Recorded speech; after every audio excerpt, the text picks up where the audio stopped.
दिशा बेटा, सनी के जाने के बाद हमने सब कुछ वैसा का वैसा ही छोड़ दिया। तब से यहाँ कोई ना आया न गया। वेदांत अपने फ्लैट में शिफ्ट हो गया और हमारा क्या। लेकिन आप लोग यहाँ क्यों नहीं रहते हैं छोटी माँ? इस घर में रहने का हक सिर्फ एक इंसान को है, और वो तो तुम। हाँ दिशा, ये लो, इस घर की चाबी, संभालो इसे। अब ये घर तुम्हारा है। अगर तुम यहाँ आकर रहोगी तो शायद इस घर की उदासी कम हो जाएगी। नहीं बेटा, मना मत करना, वरना मेरे सनी की आत्मा को शांति नहीं मिलेगी। छोटी माँ प्लीज ऐसी बातें मत कीजिए। इस घर का कद मेरे कद से बहुत बड़ा है। ये घर डीके की मेहनत और कामयाबी की मिसाल है। मेरा क्या है, मैं तो एक मामूली सी लड़की हूँ। इस घर के असली हकदार तो आप लोग हैं। डीके आपका बेटा है और वेदांत का भाई। मगर तुम ब्रदर का प्यार थी दिशा, और प्यार के रिश्ते से बड़ा कोई रिश्ता नहीं होता। हाँ वेदांत, लेकिन इस वक्त मुझे आई के घर जाना है।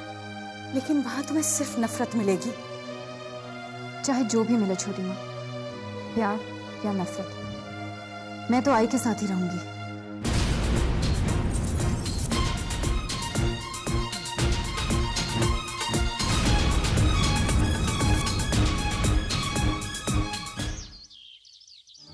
दी, आज तुम्हें मैं तैयार करूंगी। आज तुम ऑफिस क्या पहन के जाओगी ये मैं तय करूंगी।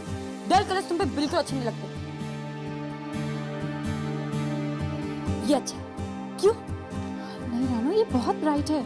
तुम जानती हो मैं इतने ब्राइट कलर्स नहीं पहनती। क्यों दी? रानू तुम तो जानती हो हम दोनों के हालात एक से हैं। हम दोनों एक ही कश्ती में सवार हैं। अगर तुम इंदर की विधवा हो तो मैं भी सुहागन नहीं हूं। रानू, इंदर के जाने के बाद अगर तुम इतने डल कपड़े पहनती हो तो डीके के बाद क्या मुझे इस तरह के ब्राइट कपड़े पहनने चाहिए? दी, मेरा क्या है, मैं तो सारा दिन घर में रहती हूँ। लेकिन तुम ऑफिस जाती हो, इतने बड़े कनिका एम्पायर की मालकिन हो तुम। तुम्हें तो ऐसे कपड़े पहनने चाहिए कि लोग तुम्हारी पर्सनालिटी के कायल हो जाए। पर्सनालिटी? रानू, पर्सनालिटी कपड़ों से नहीं काम से बनती है। अगर खूबसूरत दिखने वाले लोग भी बेवकूफी वाले काम करेंगे तो उन्हें भी बेवकूफी कहा जाएगा ना। वो सब मैं नहीं जानती और ना ही तुमसे बहस में जीत सकती हूँ। प्लीज मेरा दिल रख लो। चलो मैं तुम्हें तैयार करती हूँ। चलो कम।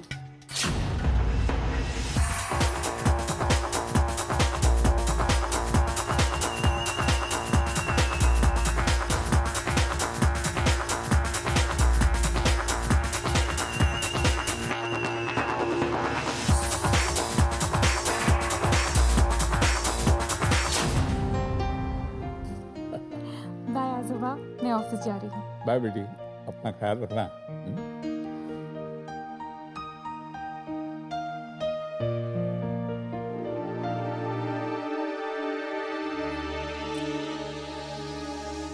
देखा ना सुनबे तुमने, दिशा कैसे चटक मटक के जा रही है ऑफिस। हाँ मम्मी जी, देखा मैंने। और हमारी बेचारी रानू कितनी उदास बैठी है। बेचारी हमारी रानू तो विधवा हो गई है ना। ये क्या कह रही मम्मी जी, दिशा भी तो विधवा ही है। हाँ, लेकिन उसके साथ साथ वो बेशरम भी तो है। और हमारी रानू देखो, वो तो जानती है बेचारी विधवा को कैसे रहना चाहिए। ना मेकअप करती है, ना अच्छे अच्छे कपड़े पहनती है। और वो दिशा, तुमने अभी भी देखा नहीं कैसे सज धज के जाती है ऑफिस। हाँ मम्मी जी, उसे देख के कौन कहेगा कि वो विधवा है। उसे देख के तो ऐसे लगता है जैसे कल की ब्याही हुई है। जाओ दे ना, हमें क्या करना है। घर के बूढ़े बुजुर्ग तो चुप रहते हैं, आंखों पे पट्टी बांध के सब देखते रहते हैं। चलो चलो, घर का सारा काम हमें तो देखना पड़ता है ना।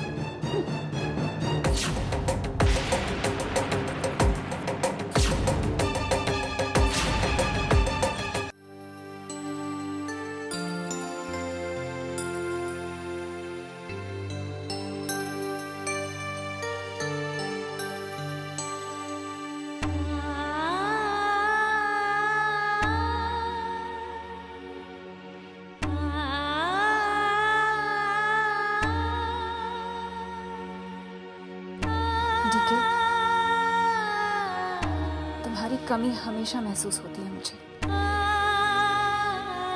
तुम्हारी आहट हमेशा रहती है मेरे आसपास।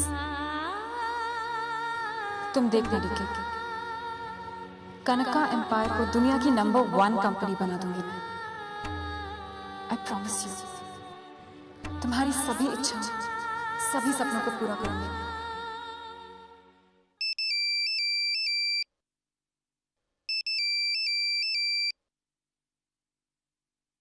हेलो। क्या दी, अब तक ऑफिस में बैठी हो? हाँ रानो, आज काम कुछ ज्यादा है। काम काम काम। दी, कभी कभी अपने बारे में भी सोच लिया करो। अरे तुम्हारे और अपने बारे में तो मैं हमेशा ही सोचती हूँ। जितनी जल्दी हो सके वापस घर आ जाओ। लेकिन क्यों? दी, तुम तो जानती हो ना मेरी जिंदगी कितनी सूनी हो गई है। खुशी क्या होती है मैं तो जैसे भूल ही गई हूँ। बहुत अकेलापन लग रहा है। तुम रहती हो तो अकेलापन दूर हो जाता है, उदासी दूर हो जाती है।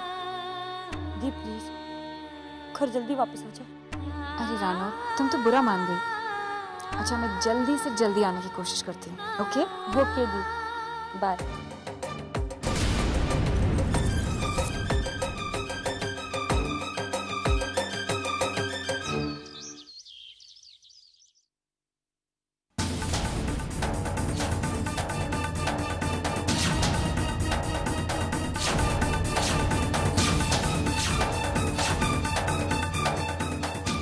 अंकल, मैं जानती हूँ आप मुझसे नाराज हैं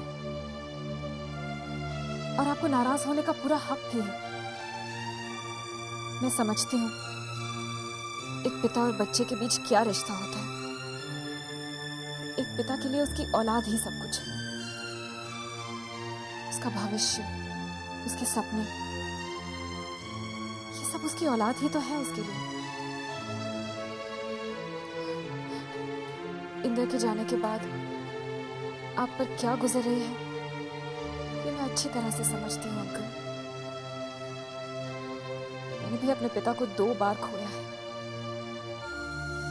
एक बार उस पिता को जिसने मुझे पाल पोस कर बड़ा किया और ये कभी महसूस तक नहीं होने दिया कि मैं उनकी बेटी नहीं हूं।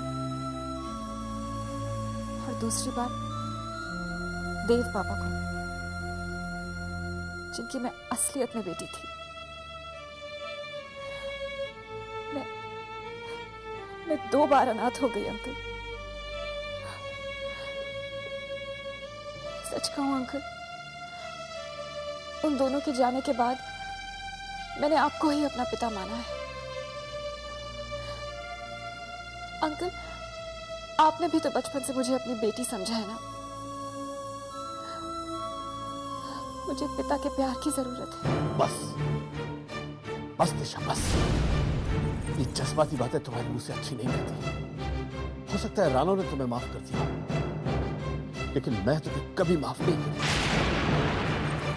कभी नहीं।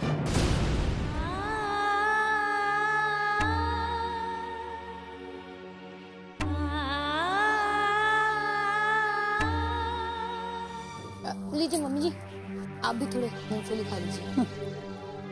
शायद अब हमें यही खाकर जिंदगी गुजारनी पड़ेगी। ऐसा क्यों कह रही हैं आप? देखा नहीं तुमने दिशा कितनी बदल गई है। कनका की मालकिन बनने के बाद तो उसके तेवर ही बदल गए हैं। अब तो बहुत रईस और ताकतवर बन चुके हैं। इससे पहले कि दिशा हमारे लिए कोई खतरा बन जाए, उसे रास्ते से हटाने के लिए कोई रास्ता ढूंढना पड़ेगा।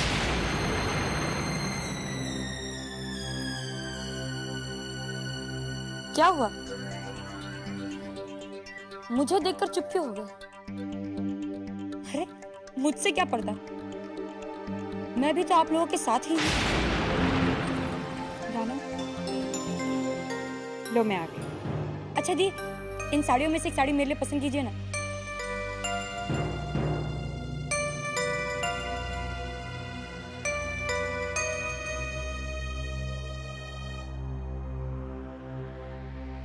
ये कलर तुझ पर बहुत अच्छा लगेगा। दी, मजाक कर रही है? इतनी ब्राइट रंग की साड़ी ऐसी साड़ी पहनने के दिन गए मेरे। ऐसा मत कह रानू। देख, सुबह तूने मुझे जो भी करने को कहा मैंने किया। अब तू मेरी बात मान, जल्दी से ये साड़ी पहन ले, मैं फ्रेश होकर आती हूँ।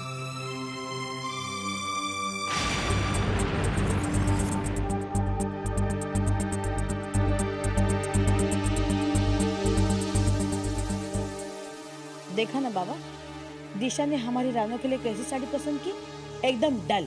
छी! लेकिन इसमें दी का क्या कसूर है? वो एक विधवा के लिए सफेद साड़ी नहीं चुनेंगे तो कौन से रंग की साड़ी चुनेंगे? मेरे नसीब में सफेद रंग पहनना ही लिखा है, तो इसमें कोई क्या कर सकता है? अब इसमें हम क्या कर सकते हैं सुन भाई?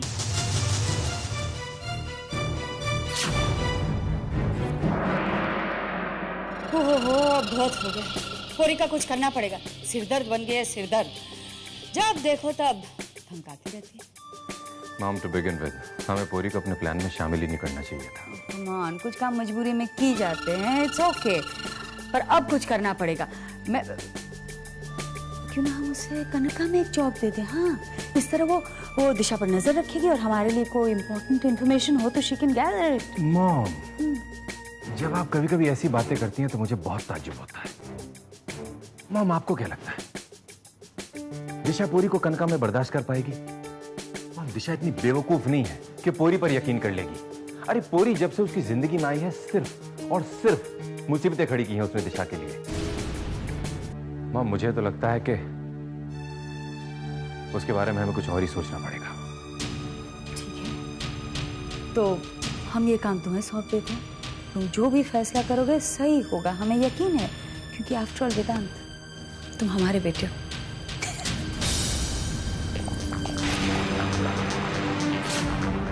दिशा,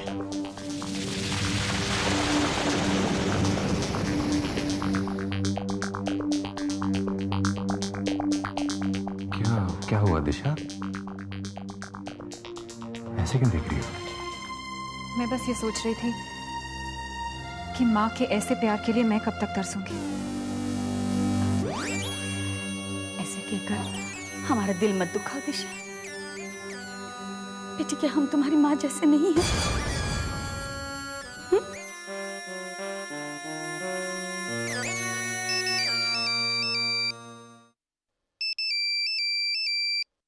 hello Disha, inspector Kanchan here. जी, मैं बोल रही हूँ। मुझे तुमसे कुछ पूछताछ करनी है, तुम भी पुलिस स्टेशन आ जाओ। और सुनो, मुझे ना नहीं सुनना है। कहाँ? वहीं पुलिस स्टेशन में ना? अच्छा ओके, मैं आती हूँ। वेदांत, मुझे जाना होगा। मगर दिशा, वो इम्पोर्टेंट मीटिंग। मैं तुमसे भवन घाट में मिलती हूँ, ओके?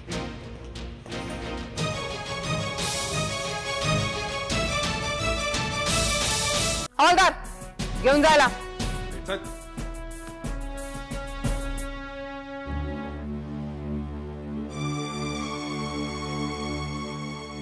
दिशा? हाय दिशा, कैसी हो तुम? हाय, मैं ठीक हूँ। आप कैसी हैं इंस्पेक्टर? अपना क्या है, रूटीन, पुलिस स्टेशन, हवालात, लफंगे, चोर, मारपीट, अदालत, बस। आपने फोन पर इतने गुस्से में कहा कि मुझे लगा पता नहीं क्या। ओह गॉड, वो बात तुम छोड़ो। एक्चुअली क्या है, हम पुलिस वालों की ज़बान ही कुछ ऐसी हो गई है। जब तक हम किसी से डांट कर बात नहीं करते तब तक हमें लगता नहीं कि हम अपनी ड्यूटी निभा रहे हैं। अब देखो ना, जब तुम इंदर खोसला मर्डर केस में अंदर थी तब मैं किस तरह से तुमसे बात कर रही थी। दिशा, हमारी कानून की किताब में लिखा है कि जब तक जुर्म साबित नहीं हो जाता तब तक हर मुजरिम बेगुनाह है। लेकिन हम पुलिस वालों को उल्टा सिखाया जाता है, जब तक बेगुनाही साबित ना हो जाए तब तक हर इंसान मुजरिम। मैं समझ सकती हूँ इंस्पेक्टर। इंदर के मर्डर केस में आपने भी मेरी बहुत मदद की थी। अगर आप उस फार्म हाउस पर दोबारा जाकर उस औरत को नहीं लेकर आती तो। वो तो मेरी ड्यूटी थी। वैसे भी जब तक हम किसी बेगुनाह को न्याय नहीं दिलाते, पुलिस वालों की ड्यूटी पूरी नहीं होती। अच्छा, आपने इतनी अर्जेंटली मुझे यहाँ क्यों बुलाया? मुझे तुमसे एक काम है। डीके सहगल का मर्डर केस खत्म नहीं हुआ।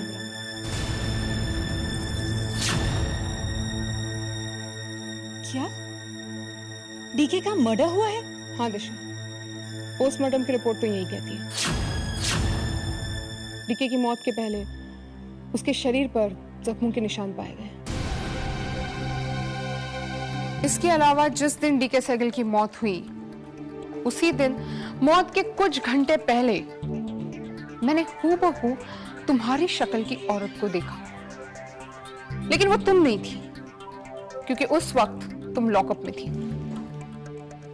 मर्डर स्पॉट से कुछ दूर मैंने तुम्हारी हम शक्ल की कार देखी और फिर वही कार मैंने अपने पुलिस स्टेशन के बाहर देखी। और भी बहुत सारी बातें दिशा। इन्वेस्टिगेशन शुरू। अगर ये मर्डर है इंस्पेक्टर, तो अपराधियों को कड़ी से कड़ी सजा दिलवाने के लिए आपको मेरी जो मदद चाहिए मैं करूंगी। बताइए मैं क्या कर सकती हूँ? दिशा, जब तक मैं ना कहूं तुम ये शहर छोड़कर बाहर नहीं जा सकती। डीके सहगल की मौत के पीछे बहुत बड़ा रहस्य है। कोई तो होगा जो इस रहस्य के बारे में सच्चाई जानता है।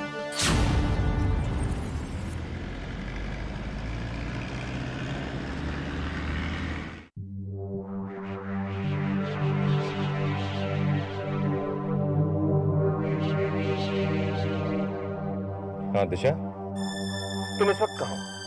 कहीं तुम अभी पुलिस स्टेशन में तो नहीं हो? दिशा, तुम्हें पुलिस वाले तंग तो नहीं कर रहे ना? नहीं वेदांत, ऐसी कोई बात नहीं है। एक्चुअली डीके के केस के बारे में कुछ पूछताछ करने के लिए मुझे बुलाया था। क्या क्या पूछताछ करनी थी उसे? क्या बोलना था ब्रदर के केस के बारे में? नहीं, मुझे वेदांत को अभी नहीं बताना चाहिए कि डीके का मर्डर हुआ था। Hello hello Disha, can you hear me? Disha, तुम्हें मेरी आवाज तो आ रही है ना? हाँ वेदांत, वो एक्चुअली डीके की शनाख्त के वक्त कुछ पेपर्स पर साइन करना था जो रह गया था, बस इसीलिए। तो अब मैं फ्री हो गई हूँ, आती हूँ तुम्हारे पास थोड़ी देर में। All right, I am waiting Disha. Okay bye. ये ब्रदर मर के भी बहुत परेशान कर रहा है।